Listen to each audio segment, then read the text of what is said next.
Go. Ches Hey, ches. Shkalim. yes, Kev. Yeah. Okay. This if someone lost his token, they would have to wait until evening. If they found surplus funds for him corresponding to his token, they would not give him this tzedakah. But if not, nothing was given to him. If they were inscribed with a date because of the deceptive ones. There were two collection chambers in the temple. One was called the chamber of discreet, the other was called the utensil chamber.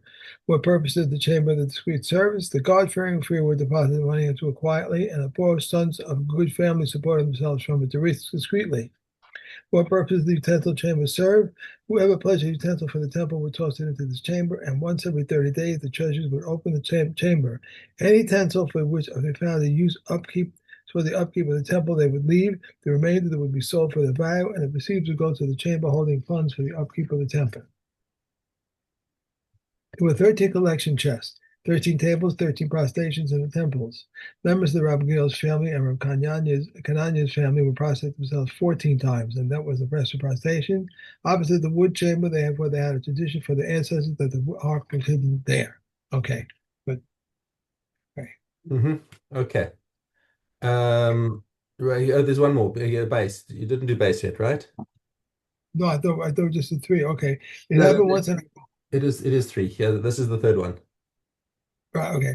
It once happened the Kohen was served by his task. Noticed that a certain store of the table was different from the others. He came to tell his colleague, but before he concluded the matter, his soul departed from him, and thus they knew the certainty that the ark had been hidden there. Okay, so that was the previous lot. Now let's do Chazara from Ches Ches as well. It's the last mission of the Masechta. Okay. Well, the limits of the daily offering were placed on the lower half of the ramp on the western side. Those of the additional offerings were placed on the lower half of the ramp on the eastern side. And those of the additional offerings of roast Kodesh were placed on the ramp below the kartiv of the altar. The mitzvahs of the Shkalim and the first fruits apply only in the temple era, but the grain tithe, the animal tithe, and the laws regarding the firstborn animals apply both in the temple era and the post-temple era. If one consecrates Shkalim or on first fruits, they were consecrated. Reb Shimon says if one consecrated first fruits, they are not consecrated. Okay, Hadron Alach Masechta Shkalim. Let's go to Yoma. let me put this over here. First two. Yeah. Right, right. Okay. And Yoma. 7 days before Yom Kippur, they requested this Kohen Gadol from his house to the official chambers, and they prepared another Kohen to serve as a substitute, lest he become disqualified. Rabbi Yehuda says they also prepare another wife for him unless his wife died, for it is said, and he shall make atonement for himself and for his house. His house, that is his wife. They said to him, if so, there is no end to the matter. On all of these 7 days, he throws the blood, burns the incense, prepares the lamps, and offers the head and the lion leg. On all the other days of the year, if he wishes to offer any sacrifice, he may offer it. So the Kohen Gadol has the first right to offer it and the first right to take a portion. Okay. Okay. Mishnah Gimel. Masru Los Kenim Mizikne based in. So they put some people in charge of the Kohen Gadol. The Kohen Lefanav Seder Hayom, and they would do Chazara of how to do the avodah, all the different things, make sure that the halachas are fresh in his mind as to what he's got to do. Reason why they have to do this, of course, because the Kohen Gadol is supposed to be the greatest of the Kohanim. He's appointed there because he's the most Yarei Shamayim, because he's the most learned, because he's the leader among the Kohanim. However, in the times of the second bias, the whole institution became corrupted, and people were because you had foreign rulers, and they could force the appointment of the people that they favored, and so people would give bribes to become the Kohen Gadol. And so the Kohen Gadol was not necessarily the most learned or anything. So it was imposed on them. What could they do? They couldn't go against the ruler, the will of the hegemon. At least they were allowing them to do the avodah in the temple. So okay, we've got this rubbish Kohen Gadol, but let's at least let him do the job right. Okay, so Omrim lo, Ishi Kohen Gadol kra atabaficha. We want to hear you saying all the stuff out here. We want to hear you telling us the halachas to make sure that Shema Shechachta, maybe you forgot from when you did it last year, or Shema Lo Lamad, or maybe you haven't learned this before. Okay? Erev Yom Kippurim Shachris. So in the morning, right now, right? This mission is talking about right now. Okay, Ma'amidin also b'shar Mizrach. They would put him into the at the eastern gate of the temple. U'ma'avirin lefanav parim va'elim u'kavasim. So they would bring before him the bulls and the rams and the sheep. Kadeshi Makir Viragil Bavoda, so he could identify them and say, okay, this one the avoid is like so, this one the avoid is like so. And interestingly, the commentary says that the Mishnah doesn't mention goats because goats are part of the avoid as well, but goats are typically brought as a chatas offering for the sin, and they just for the and so they didn't want to discourage him, make him feel like, oh, Gewalt, this is talking about all the chataim of Am Yisrael, and then he'd feel all discouraged and feel down. Okay, so they didn't do that. Mishnah Dalet, Kol Shivas Hayamim Lo Hayu Mon'in Mimenu Machal Mishnah. So for the 7 days while he's isolated on the Har Bayis, brought him any food or drink that he wanted. Erev Yom Kippurim Im Chashecha. So this afternoon, right, approaching Yom Kippur, as it's they would start to cut down on his food. Lo Hayu Menichim Oso Lechol Habe, cut down on the food maybe a sashena because the Kohen Gadol is going to do a Laila Lavan. They're going to keep him awake the whole night because they don't want to take the chance of him suddenly having a Tumas Keri overnight. So they keep him awake the whole night to make sure that that doesn't happen. And that's why they also don't feed him because when you just had a nice good lunch, the best thing then is to go and have a good shlof. Okay, so they don't. So they say let's cut down on your food intake at this point. Take your shlof on erev Yom Kippur afternoon. That's fine, but afterwards you're going to be up. Okay. Musaruhu zikne based in lezikne kahuna. So then the based in the would take him to the elder Kohanim, the ones who really knew what was going on. Ve'eluhu la'aliyas Beis Avtinas, and they took him into the attic of the Beis Avtinas. That's, I believe, where they made if my memory serves me correctly, Avtinas did the Ketoris. That's right. Yes, that's right. They did the Ketoris. Vehishbi uhu, and they made him take an oath. They would actually said, now this is where they had descended to in the time of the Bais Sheni, that they had to make him take an oath, and we'll see in a minute what that oath was. And then niftaru v'halchu lahem, and then they would depart and go away. But Amrulo, what was the oath that they said to him? Ishi Kohen Gadol, my dear Kohen Gadol, we are the emissaries of Beis Din. Okay, so don't hold it against us personally, please, because we're just doing a job that we are being told to do. It's something that we have to do, and it's as distasteful for us as it is for you, but we got to do this. I'm sorry. Okay? Vatashluchenu, shliach Beis Din. You also are our shaliach and the shliach of the Beis Din. Mashpien anu alecha b'mi sheshikain shemo b'vayis hazeh. We are making you take an oath in the name of he who dwells in this house. In other words, Hakadosh Baruch Hu. Shelo teshane davar mikol ma she'amarnu lach. That you will not deviate in any matter that we have instructed you.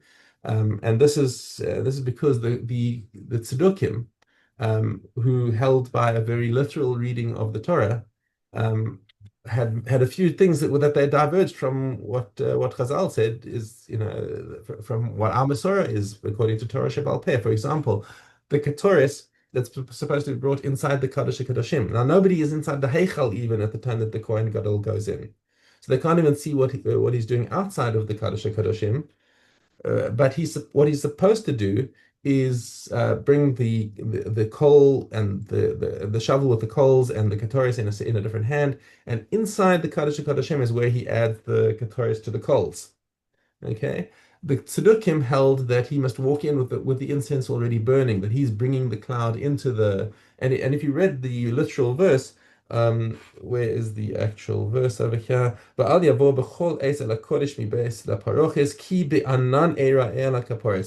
will appear in a cloud upon the kaporis, says the pasuk. So the tzedukkim took that to mean that you got to walk in bringing the cloud ki'ilu into the Kadosh HaKadoshim. Okay, so they make him take this oath. And hope that a tzedukki, that even if he is a tzedukki, he'll fear the consequences of breaking an oath. and will still nonetheless do what they told him to do. Hu poresh boche, the Kohen Gadol would swear and he would cry at having been suspected. The Hein portion of Bochin and the Shluchim also, when they departed from him, they would also cry because what if they suspected him unreasonably? And we have a principle that hachoshesh b'ksherim lo kebagufo. If you make an accusation against somebody who is innocent, that brings physical afflictions on your own body. So they're afraid for themselves, and that maybe they did the wrong thing. Look, everyone knows it's the right thing. That this is Gepaskin, they have to do it.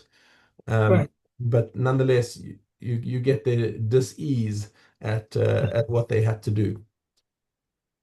Okay, let's roll back to Psachim.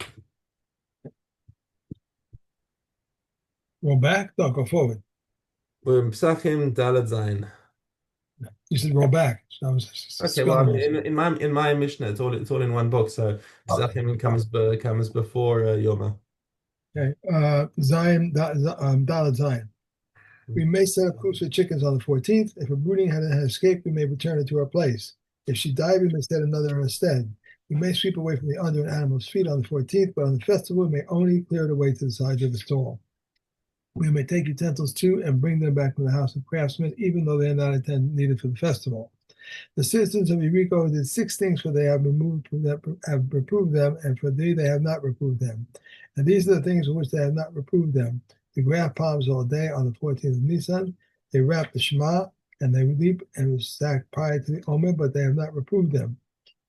And these are the things for which they have approved them, to permit the branches of which they were sacred property for personal use.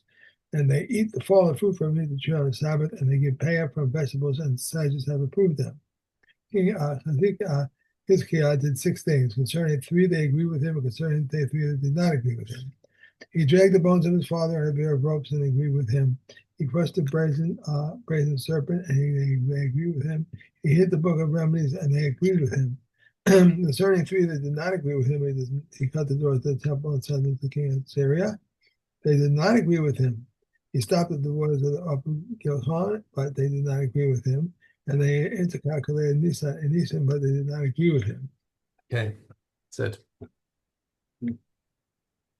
Bikurim. Have you gone to the food stores lately? There are like very few eggs around. The chicken must be on strike. There were plenty in Dilbazal last night. Really? Oh, maybe they want to out of chicken. Okay. Told me they went to Carrefour and they couldn't find any eggs at all. Really? Yeah. Bakorum, Gimel Yud base. In what respect did they visit Bakorum accounted for the priest's property? And what may he buy with them wooden bondmen, land, and non-kosher animals? And a creditor that may take them for his debt. And a woman and a woman, a ketubah, and a kohen scroll. Rabbi Yehuda says one may only give them to a chaver as a favor, and the sages say one gives them to the men of the guard who divide them among themselves as with the total things of the temple. Now, Hermaphrodite, thank you. In some ways like men, in some ways like women, and in some ways like men and women, and in some ways like neither men or women. How is he like men? He conveys uncleanness with the white like men, and just as like men. And like men, he takes a wife, but is not taken as his wife. And his mother observes on the account of clean blood days, so like for males, and like men, that he may be known for women. And like men, he is not maintained together with the daughters. And like men, he may not transgress the law of you shall not round, and neither may you mar the corners of your beard, and you shall not defile yourself with the dead. And he is liable to all the commandments of the Torah like men. Okay, that's it. And we're going to finish Bikurim tomorrow, Yom Kippur. And Right. on Friday, then we will start again with Shabbos. How are we going to do tomorrow? What time? How are we going to do tomorrow? We're not. It's Yom Kippur. Oh, you say since we're going to finish before. Okay. I did it myself. Okay. All right. So Okay. we won't be until Friday. Okay. Yeah. Gimel base. Regarding a vegetable of truma with a beaten egg placed on top of it, and the Tevel Yom touched the egg, he has read the puzzle only the stalk opposite him. But Yoshi says he read this puzzle the entire upper layer. However, if the leg was like a helmet, there is no connection. Regarding a streak of egg that was baked onto the walls of a pan and a table Yom touches from the rim and inward is a connection, from the rim outward and is not a connection. And Rabbi Yossi says the streak and all that peels off with it. The same ruling applies to legumes that are formed across on the edge of a pot. A dough that becomes a demua mixture or that was leavened with sourdough or truma is not rendered possible by the touch of a tamayom, but we have just seen Reb Shimon with a puzzle. Regarding a dough that was rendered susceptible with a truma and by a beverage that was kneaded with fruit juice and a tamayom touched it, Reb Eliezer from Ben Yehuda, Leader Bartos, says in the name of Reb Yeshua, the tamayom has rendered puzzle the entire dough. Reb Akiva says in Reb Yeshua's name, he has rendered puzzle only the place to touch. Okay. Okay. And on to Rhesus. Base dollar. A woman who gave birth many times, if she aborted a female within the 80 days and then aborted a female within the 80 days, or she aborted a multiple birth, Rabbi Yehuda says she brings an offering for the first, but does not bring for the second, and she brings for the third, but she does not bring for the fourth. Please bring a variable offering for the sin of hearing the voice of adoration, for uttering an oath, and for contaminating the temple or consecrated foods. The woman who was given birth in the Mitzvah. What is the difference between the slave woman and all the forbidden intimacies? She is similar to them regarding its punishment regarding the offering, but all forbidden intimacies require a katos for the slave woman and asham. All forbidden intimacies require a female animal, but the slave woman a male. Regarding all forbidden intimacies, both the man and woman are the same regarding lashes of an offering, whereas regarding the slave woman, the Torah did not equate the man to the woman concerning the lashes, nor the woman to the man regarding an offering. In all forbidden intimacies, the Torah considers the partial union as a complete one and is liable for every act of intimacy. For the following stringency, the Torah dealt more stringently with the slave woman. Regarding her case, the Torah equated the willful transgression with an inadvertent one.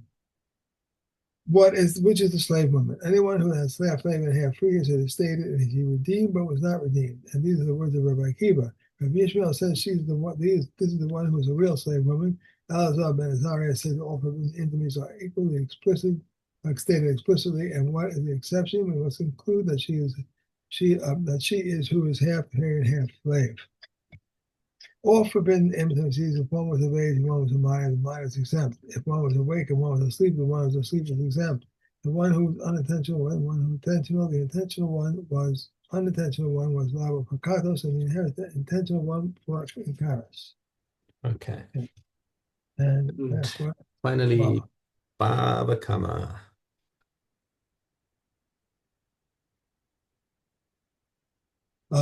Here we have Daled Vav. If a bull was rubbing itself against the wall and it fell upon a man, or if it aimed to kill a beast and killed a man, a Gentile, and killed a Jew, or a non-viable infant and killed a viable infant, he is exempt. The bull of a woman, bull of orphans, a bull of administrator, the bull of the wildness, a bull consecrated to temple, a bull of the prostitute who died and left no heirs, these are liable to death. Rabbi Yehuda says a bull of the wilderness, a bull consecrated to the temple, and a bull of a prostitute who died are exempt from death, since they have no owners. If a bull was condemned to be stoned and its owner consecrated, it is not consecrated. If it was slaughtered, its flesh is prohibited. If before its sentence was passed, its owner consecrated, it is consecrated. Or if he slaughtered, its flesh is permitted. Okay. That's it. Okay. All right. Well, I wish you Kamar Chasimatova. Should have a good Gabench year, and we'll see you in Hashem on Friday. Friday morning. Okay. All right. We're good. Okay. Bye.